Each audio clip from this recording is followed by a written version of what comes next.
ዩቲዩብ ለኔ አልተፈቀደም። ይሄ ቪዲዮ ለእናንተ ይጠቅማችኋል።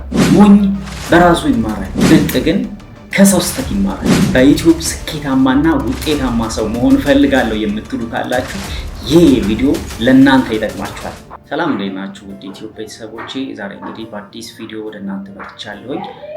ዛሬ እንግዲህ ያለፍኩባቸውን መንገዶች እንዲሁም የሰራኋቸውን ብዙ ስህተቶች አውራችኋለሁኝ። ይህንን ማውራት የፈለግኩት ምንድን ነው፣ ዩቲዩብ እየሰራችሁ ያላችሁ ወይም የጀመራችሁ ሰዎች፣ ለመጀመር የሚያሰባችሁ ሰዎች የኔን ስህተት አይታችሁ ወይንም የኔን ስህተት የጠፋቸውን ጥፋቶች አይታችሁ እናንተ በጥሩ መንገድ እንዴት እንደምትሰሩ ለእናንተ ትምህርት ይሆናችኋል።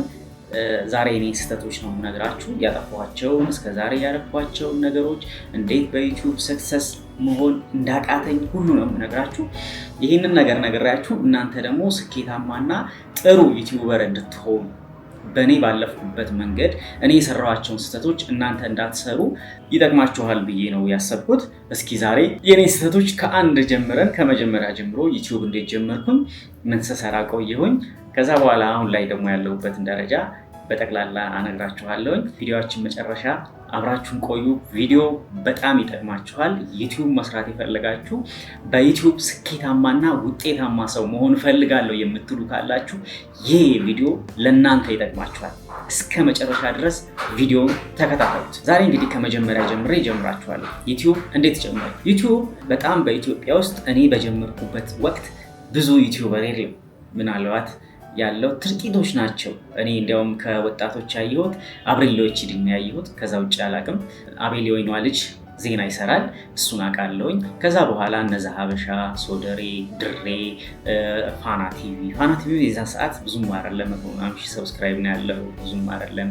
ኢቲቪ ምናምኖች፣ ኢቢኤስ፣ ሆፕ፣ ምነው ሸዋ ናቸው። እነዚህ ናቸው። ከዘፈን ራሱ ምነው ሸዋና ሆፕ ናቸው። አንድ ቻናል ደግሞ አለ ትግረኛ ዘፈኖች ነው የሚለቀቁበት እና ጥቂቶች ናቸው ዩቲዩብ በዛን ጊዜ የነበረው። እና ኢትዮጵያ ውስጥ ደግሞ ብዙ ማንም ሰው እንትን የለው። ውጭ ሀገር ነው የሚከፈተው፣ በውጭ ሀገር ነው ገንዘብ የሚቀበሉት ብለን ስለምናስብ እኛ መስራት ብዙም እንትን አይደለንም።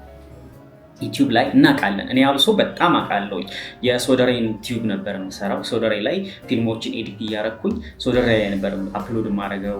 እኔ ነበር ብዙ ጊዜ አፕሎድ ማረገው ዜናዎችን፣ የተለያዩ ፕሮግራሞችን፣ ኢንተርቪዎችን፣ የፊልም ምርቃት ሲሆን ፕሮግራሞችን እየሄድኩኝ እቀርጻለሁ፣ ምን እላለሁ። ከዛ ዩቲዩብ ላይ ጭናለሁ። አውቀዋለሁ፣ ስለ ዩቲዩብ አጫጫን ምናምን አውቃለሁ። ስለ አልጎሪዝሙ ግን ስለ አከፋፈሉ ስለምናምኑ ግን አላውቅም። ምክንያቱም ክፍያው ውጭ ስለሆነ እኔ መጫንና አፕሎድ አድርጎ ፐብሊሽ ማድረግ፣ ፕራይቬት አድርጎ ማስቀመጥ ምናምን ነው የማውቀው። ኮፒራይት ማስተካከል ምናምኖችን ነው የማውቀው እንጂ ሌላውን አላውቅም። ከዛ ዩቲዩብ ለመክፈት በጣም ጓጓና ውስጣችን ከጓደኛዬ ጋር ሰፍ ብለን በጣም ጠብቀን ድንገት ሲጎረጉር እሱ አብሬል ሎይቺዲን ስለ ዩቲዩብ ሲናገር ሰማን፣ ላከልኝ። እንዲያውም ብዙ ሰው አላምን ብሎት አብሬሎ ብር ራሱ ባንክ ሄዶ ሲቀበል፣ ባንክ ውስጥ ሲገባ ገንዘቡን ሲሰጡት ምናምን አድርጎ ነው ቀርጾ የለቀቀል። ያኔ 40 ምናምን ሺህ ኦልሞስት ወደ 45,000 ምናምን ሰብስክራይብ ነበር እሱ ራሱ ያለው። እና በጣም አየነው እንዴት እንደመክፈት እንዳለብን፣ አድሰንስ እንዴት እንደመክፈት እንዳለብን ምናምን አየን። የዛን ሰዓት 4,000 ሰዓት 1,000 ሰብስክራይብ ምናምን አይጠይቅም አድሰንስ። ዩቲዩብን እንደከፈትከው ወዲያውኑ አድሰንስን መክፈት ይቻላል። እና ወዲያውኑ ከፈትን አድሰንስ። ወዲያውኑ ዩቲዩብ ክሬት አረኩኝ። መጀመሪያ ነው የጀመርኩት መንፈሳዊ ነገር ነበረ የጀመርኩት። መዝሙሮችን መልቀቅ ምናምን ስቀርጽ ያገኘኋቸውን መዝሙሮች መልቀቅ ምናምን ነበረ። 1,000 የሞላልኝ በአንድ ዓመቱ ነው። 1,000 ሰብስክራይብ ቻናሌ ሞኔታይዝድ የሆነው በአንድ ዓመት ነው። 1 ዓመት ፈጅቶብኛል ሞኔታይዝድ ለመሆን እና በአንድ ዓመት ውስጥ ጥረት 1 ዓመት ሳላሰልስ በጥረት ሰርቼ ሞኔታይዝ ሆነ። በጣም ደስ አለኝ። ከዛ ሞኔታይዝ እንደሆነልኝ አድሰንስ ፎርም ሞላ፣ ወዲያው ተቀበለኝ ምናምን በቃ ፖስት አተላከልኝ። ደስ አለኝ። በቃ አብሬሎን በጣም አመሰግንኩኝ። ያው በአካል ባላገኘውም በቃ ጥሩ ነገር በጣም ያደረገልን የዛን ሰዓት አብሬሎ በጣም ደስ አለን። ከዛ በኋላ ስህተቶቼ ያኔን የጀመሩት በርግጥ በመጀመሪያው ክፍያ $100 አገኘው። $100 የዛኔ በሐዋላ ነበር የሚላከው፣ በፖስታ በኮድ ይላክላችኋል። ማንኛውም ባንክ ሄዳችሁ ነው የምታወጡት ያን ኮድ እንትን ብላችሁ። ሰው ደግሞ አያውቀው ከአድሰንስ ነው ከዩቲዩብ ነው የተላከልኝ ምናምን ስትል ግራ ይገባል ሰው። በጣም ይምታታል። ባንክ ቤት ሄደ ተቀበልኩኝ። በጣም ደስተኛ ነው። ምንድነው የከፈለ ጉግል ምንድነው ዩቲዩብ ሰርቷል። ዩቲዩብ እንደዚህ ከፍል ምንድነው ዩቲዩብ ማለት ምንድነው? ሰው እንኳን ግንዛቤ የለውም ስለ ዩቲዩብ በጣም ብዙ ሰው እና ግራ ይጋባ ነበር። ያኔ ነው እንግዲህ ዩቲዩብ የጀመርኩት እና እየሰራው ያለ ቻናሌ 8000 ደረሰ። 8000 ሰብስክራይብ ማለት ያኔ በአሁኑ 100,000 በሉት። ማንም ዩቲዩብ የለውም፣ ማንም አይጠቀምም። በጣም ከባድ ነው። ማስታወቂያ ምናምን ኢትዮጵያ ውስጥ ይሰራ ነበር። ያኔ ማስታወቂያ ምናምን ኢትዮጵያ ውስጥ ይሰራ ነበር፣ ይከፍል ነበር። ደህና ነው፣ እንዳሁኑ የተከለከለ ምናምን አይደለም። ሰራው ግን በጣም እኔ ጥፋቴ ምንድነው? አፕሎድ የተደረጉ ቪዲዮዎችን እለቃለሁ፣ ከሰው እያወረድኩ እለቃለሁ፣ ብዙ ነገር አደርጋለሁ። ከዛ ስትራይክ ተላከብኝ። በእርግጥ ስትራይክ የተላከብኝ የራሴ የሆኑ ስራዎችን ነው። ባለቤትነታቸው ሌላ ሰው ነው፣ ግን ራሴ ነኝ የቀረጽኳቸው። ከጫንኩት በኋላ ስትራይክ ተላከብኝ። አከታትሎ 4 ስትራይክ ነው ምናምን ተላከብኝ። አንዱ አነሳልኝ፣ አንደኛውንም ጠየቅኩት። የራሴ ስራ ነው የራሴ ነው፣ ግን ባለቤትነት እሱ ስለሆነ ጠየቅኩት። ችግር የለውም አንተና እንደ ቻናሉ ባለቤት ምናምን አለኝ። ላጠፋልሃለሁ አለኝ። ዛሬ ነገ እያለ እየለመንኩት 7 ቀን ሳል እየለመንኩት ቻናሌ ዴድ ሆነ፣ ተዘጋ። አጣሁት ቻናሌን። ምንም ማድረግ አልቻልኩም። ሁለተኛ ጀመርኩኝ። ሁለተኛ ዩቲዩብ እስከ ጀምሬ እየሰራሁ ያለ በመሃል ኮሮና ገባ። በሁለተኛ ቻናሌ ኮሮና ገባ። እሱን እየሰራሁ ደህና አይደለኝ። ወደ ኦልሞስት 6000 ምናምን ሰብስክራይብ ደረሰልኝ። በጣም እጥራለሁ፣ በጣም ሰራለሁ እና እሱን ሪዩዝድ አለኝ። ያኔ ደግሞ ሪዩዝድ ጀመረ። ኮሮና ሰሞን ላይ ሪዩዝድ ማለት ጀመረ። ሪዩዝድ ኮንተንት አለኝና ምንድነው እሱ ደግሞ ያጠፋሁት ጥፋት? ትረካዎችን እሰራለሁ። ትረካዎችን ስሰራ ትረካው ላይ ፍሪ ቪዲዮ ዳውንሎዶችን አውርጄ ረጅም ሰዓት እጠቀማቸዋለሁ። እነሱ ደግሞ ምንድነው የተለያየ ሰው ይጭናቸዋል። የተለያየ ሰው ይጭናል። ቀድሞ ባለቤት የሆነ ነው ዩቲዩብ ላይ የትም ማምጣው ቪዲዮ ስትለቅ ቀድሞ ባለቤት የሆነ ያ ሰው ባለቤት ነው እና እኔ እነዛን ለትረካ ለምናምን እያልኩኝ እቀጣጥዬ ለክ ነበረ። ሪዩዝድ አለኝ። ሪዩዝድ ሲለኝ የግድ ቪዲዮዎችን ማጥፋት አለብኝ። የምጠረጥራቸውን ቪዲዮዎች አጠፋሁና ወዲያው አፕላይ ጠየቁ። ያኔ ደግሞ ሪዩዝድ ብሎ አፕላይ ለመጠየቅ በአንድ ወር ውስጥ 15 ቀን ምናምን በቃ ቀላል ነበረ። ወዲያው በአንድ ወር ዘለለኝ። ሁለተኛው ወር ላይ ተፈቀደልኝና ብሬን መስራት ጀመርኩ። ብሬ እየቆጠረ ያለ ድጋሜ የመጀመሪያው ወር ተቀበልኩና በሁለተኛው ወር ደግሞ መልሶ ሪዩዝድ አለኝ። በጣም ቻሌንጅ እየበዛብኝ መጣ። ከዛም ሁሉንም ቪዲዮ እያጠፋው በየወሩ እጠይቃለሁ። አፕላይ መልሼ በየወሩ እጠይቃለሁ።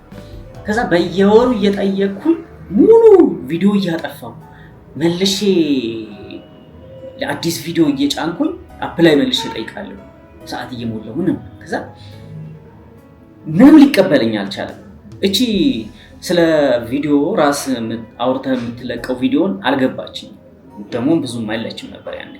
ከዛ መጣች እሷንም ስሞክር እምቢ አለኝ። በጣም ተስፋ ቆረጥኩና በጣም ተውኩት። ከዛ ወዲያው ይሄ በየወሩ የሚለው ሪዩዝድ አፕላይ የምናደርገው በ3 ወር ሆነ። እንግዲህ ህጉ እየጠበቀ መጣና በ3 ወር ሆነብኝ።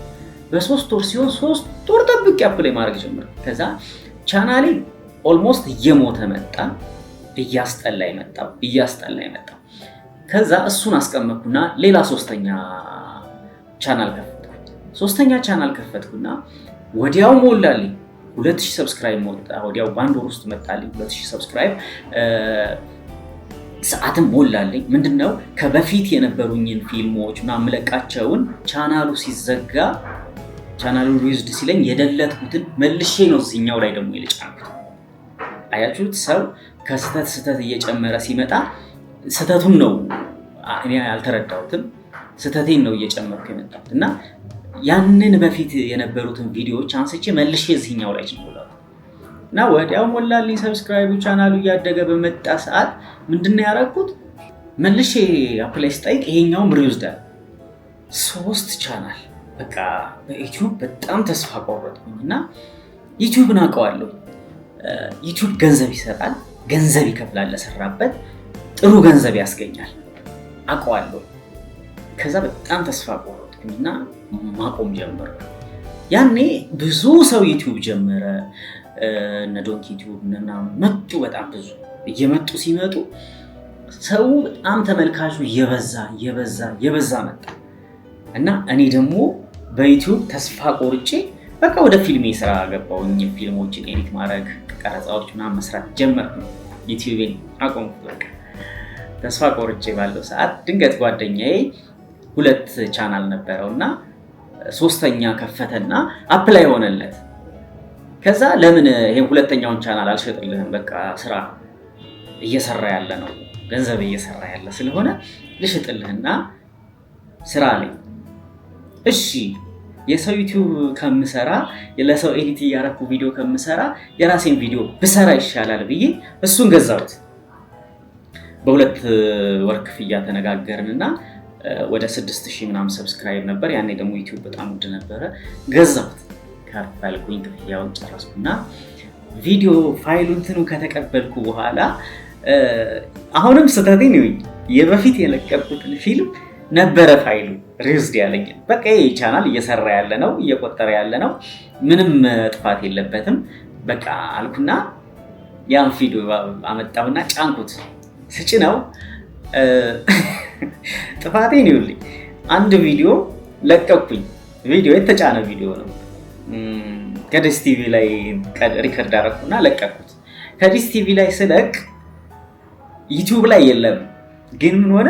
በአንድ ሰዓት ውስጥ በጣም ብዙ ወደ 5000 በአንድ ቀን 5000 ሰብስክራይብ ጨመረ። ቻናሉ 5000 ሰብስክራይብ ጨመረ። 100000 ታየልኝ። ማታ 2 ሰዓት ላይ ለቀቀው። ጠዋት ሳየው 5000 ሰብስክራይብ ጨምሯል። 100 ምናምን ሺህ ታይቷል። መነጋገሪያ ሆኗል ቻናሉ። በቃ በጣም ሃይ ሄደ። ዋት አልኩ፣ ደነገጥኩ። ከዛ ጠዋት እንዳየሁት ወዲያው ቪዲዮ ብሎክ ተደረገ። ቪዲዮ ብሎክ ሲደረግ ስተት የለብኝም በእርግጥ ጠፋ። በጣም ደነገጥኩ። ከዛ ድጋሚ ስተት በፊት የነበረኝን ፊልም አወረድኩና ለቀቅኩት መልሼ። እሱም ሲታይ ወደ 70 ምናምን ሺህ ታየልኝ።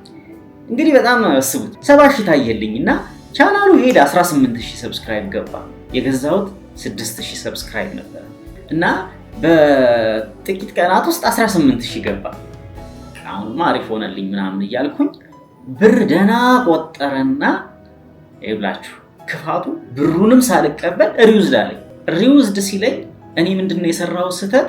ቪዲዮዎችን ደለጥኩ። አሁንም ይብላችሁ ስህተት ቪዲዮዎቹን ደለጥኩኝና አፕላይ ጠየቅኩ። አልቀበላለኝ። አፕላይ ጠየቅኩ። አልቀበላለኝ። በዩቲዩብ በጣም ተስፋ ቆረጥኩ። በቃ ዩቲዩብ ለኔ አልተፈቀደም። በቃ አስባችሁታል? 4 ቻናል ሰርታችሁ ሪዩዝድ እያለ ሲረብሻችሁ በቃ ዩቲዩብ ለኔ አልተፈቀደም ይቅርብኝ አልኩና ተውኩት። የሰው ስራ መስራት ጀመርኩኝ። 2 ዓመት ዩቲዩብን ዘጋሁት። ቪዲዮን አጥፍቼ 2 ዓመት አቆምኩ። ምክንያቱም በየመሃሉ ቪዲዮ ለቃለሁ፣ አፕላይ ያደርጋለሁ በየ3 ወሩ በጣም ሰለቸኝ። ሪዩዝድ ደግሞ በ3 ወር ነው አፕላይ የምታደርጉት እና ቪዲዮ ሰዓት ሞልቼ በ3 ወር ስጠይቅ ሪዩዝድ ይለኛል። መልሼ ያንኑ የካፕኩትን ሰዓት ምናምን ቪው ምናምን አጠፋለሁ፣ እንደገና ለቃለሁ፣ ሌላ አጠፋለሁ። አያችሁ ስህተቴ። ከዛ እንዳጋጣሚ አንድ ጓደኛዬን አወራሁት። ከዛ አታጥፋ ቪዲዮ እዛው ላይ አፕላይ ፒን ስለ ቪዲዮህ ስለ ቻናሉ ማብራሪያ ስለ ስራዎች ስራ አለኝ። በጣም ተስፋ ቆረጥኩኝ። የመጀመሪያ ሰራሁኝ፣ አልተፈቀደልኝም። በቃ ምንድነው ይሄ ታታል። ከዛ እንደገና 3 ወር ጠበቅኩና ቪዲዮን ሳላጠፋ መልሼ ጠየቅኩኝ፣ ተፈቀደልኝ። በጣም ደስ አለኝ። በቃ በጣም ደስ አለኝ እና ተደነገጥኩኝ። ደስ አለኝ። ቻናሉ 18000 ሰብስክራይብ ነበረው እና አትልቀቅ ቻናሉ አመት ዝም ብሎ ይቀመጥ፣ የራስን ቪዲዮ ብቻ እየሰራ ልቀቅ፣ አትልቀቅ የሰው ይልቃል። አያችሁ። እኔ ግን ከመልቀቅ ወደ ኋላ አለም። የሆነ ነገር ቀያይረውና ምናምን እለቃለሁ፣ ሁሌ ጥፋት ሰራለሁ።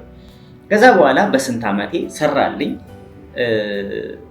ተመስገን። ከዛ በኋላ የሆነ ቪዲዮ ለቀቅኩና $1000 አገኘሁ። ግን ምንድነው ኮንተንቴ ፊልም ላይ ስለነበረ የምሰራው ከዛ በኋላ ፊልሙ ቶሎ አይሰራም። ስክሪፕት መፈለግ፣ ሎኬሽን መፈለግ፣ ፊልሙን መስራት ወጪው በጣም ብዙ ነው። ከሰው ጋር መጨቃጨቅ፣ ትሰራልኛለህ አሰራልኝም፣ ተቀጣጥሮ መጥፋት ምናምን አሁን ደበረኝና እሱ ነገር አያዋጣም።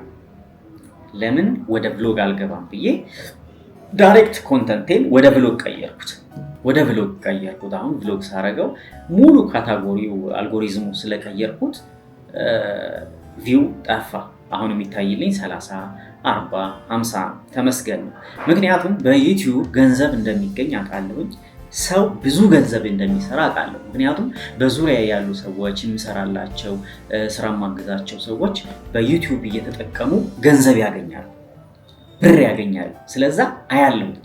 እኔም ደግሞ ብዙ ገንዘብ አግኝቼበታለሁ። በቃ እንዲሁም እየተጨናነቅኩኝ እንትን እያልኩኝ ገንዘብ አግኝቻለሁ ከዩቲዩብ። ከድሮ ጀምሬ በጣም ብዙ ገንዘብ አግኝቼበታለሁ። ብዙ ገንዘብ ስላችሁ ከሰዎች እጄ ስራ ከምሰራው ይልቅ ለኔ ዩቲዩብ የቆጠረልኝ ጥሩ ክፍያ ያገኛለሁ፣ ጥሩ ገንዘብ አገኛለሁ። ስለሆነ አሁን እንደዚህም ዋጋ እየከፈልኩኝ፣ እንደዚህም እየሰለቸኝ፣ እንደዚህም በጣም ቻሌንጅ እየበዛብኝ የምሰራው ነገ የተሻለ ስራ ይኖራል፣ ነገ ጥሩ ነገር ይገኝበታል፣ ነገ የተሻለ ገቢ ያገኝበታለሁ ብዬ ስላሰብኩ ነው የምሰራው። ስለሆነ እናንተ ምንድነው ይሄን የኔ ስህተት እንዳትደግሙ የሰው ቪዲዮ በጭራሽ አትልቀቁ። አንዳንድ ሰው የኔን ራሱ ቪዲዮ እያወረዱ ይለቃሉ፣ አያለው። አጥፋ እባክህ አይጠቅምህም ብዬ ኮሜንት ጽፍላችኋለሁ። ያጠፋሉ። አንዳንዱ ሰው ዝም ይላል። ምክንያቱም አፕላይ ስትጠይቁ ቢፈቅድላችሁ አፕላይ ራሱ ነገ ላይ ሪውዝድ ብሎ ያሰቃያችሁ። ሁለተኛ ደግሞ ቻናላችሁ ይሞታል በጠቅላላ። አሁን የኔ ቻናል ገደልኩት። በጣም አክቲቭ ቻናል ነበር። ቪዲዮ እንደለቀቅኩ ነበር በጣም ብዙ ይታይልኝ። በምንም አይነት ቪዲዮ ብለቅ በጣም ይታይልኝ ነበር። ግን ምን አደረኩት? ቻናሉን ገደልኩት። በቃ ሌላ እንዳይታይ፣ ሌላ ቪዲዮዎች እንኳን ጥሩ እንዳይታዩ ቻናሉን ገደልኩት። አሁን ላይ 30 ነው የሚታይልኝ፣ 40 ነው የሚታይልኝ፣ 50 ነው የሚታይልኝ። ቪው ራቅ። አያችሁ? ይሄ ምንድነው ያደረኩት ነገር? እነዛን ስህተቶች ስለሰራው ነው። ትላንትና የራሴን ብቻ እየሰራው ብቀጥል ኖሮ ዛሬ እዚህ ደረጃ አይሆንም ነበር ቻናል። አስባችሁታል? አሁን በእጄ ሪውዝድ ብቻ ያለ ወደ 4 ቻናል አለኝ። ከዚህ ውጭ ማለት ነው ሪውዝድ ብሎ እየተቀመጠ 4000፣ 6000፣ 2000 ምናምን ሰብስክራይብ ያላቸው ማአት አሉኝ ቻናል። ምክንያቱም ስሰራ ስህተት እንሰራለሁ። ስህተት ደግሞ ሁል ጊዜ ይጥላል። ሞኝ በራሱ ይማራል፣ ብልጥ ግን ከሰው ስህተት ይማራል። ስለሆነ እናንተም ብልጥ ሆናችሁ ከሰው ስህተት ተምራችሁ የራሳችሁን ቻናል ራሳችሁ ቀርጻችሁ ራሳችሁ ጥሩ ነገር አምጥታችሁ ለሰው ስጡ። የሰው ነገር አወርዳችሁ የሰው ሐሳብ ወስዳችሁ አታድርጉ። በቃ ዘፈን የምትለቋሉ ላላችሁ የሰው እያወረዳችሁ፣ መዝሙር የምትለቋላችሁ፣ ኢንተርቪው እያወረዳችሁ የምትለቋላችሁ፣ ፊልም እያወረዳችሁ የምትለቋላችሁ፣ ያ ነገር መቼም አይጠቅማችሁ። በቃ እኔ እውነቱን ልንገራችሁ፣ መቼም አይጠቅማችሁ፣ አትለወጡበትም። ነገ በጣም ስቃይ ነው እንትን የሚላችሁ። ዩቲዩብን እንድጠሉት፣ እንዲያስጠላችሁ፣ እንዲደብራችሁ ነው የሚያደርገው። ስለሆነ በራሳችሁ ስራ ስሩ፣ በራሳችሁ ተለወጡ፣ ከሰው ስህተት ተማሩ። ዩቲዩብ እውነት ነው ይከፍላል፣ ትጠቀሙበታላችሁ፣ ጥሩ ደረጃ ትደርሱበታላችሁ፣ ስሩበት። ነገር ግን እኔ ያለፍኩባቸው ስህተቶች እንዳትሰሩ፣ በፍጹም እንዳትሰሩ። እንግዲህ ቤተሰቦቼ በቪዲዮ እንደተማራችሁ፣ ኮሜንት አስተያየት እንደወሰዳችሁ፣ ሐሳብ ጥሩ ነገር እንደወሰዳችሁ ተስፋ አደርጋለሁኝ። በቀጣይ ደግሞ እንዴት እነዚህን ቻሌንጅ አርፌ ወደ ራሴ እንደዚህ እንደመጣሁኝ አንዳንድ ነገሮችን እናወራለን። ቻናሌን ሰብስክራይብ አድርጉ፣ ሼር አድርጉ። የእናንተንም ስህተት ኮሜንት ላይ አቅርቡልኝ። ምን አይነት ስህተት ሰጥታችኋል? ለሰዎች ይጠቅማል? ምን አይነት ጥሩ ነገር አድርጋችኋል? እንዴት ተማራችሁ? የሚለውን በኮሜንት ላይ አስፍሩልኝ። በቀጣይ እስከምንገናኝ መልካም ጊዜ፣ ቸር ሰንብቱልኝ። ቻው።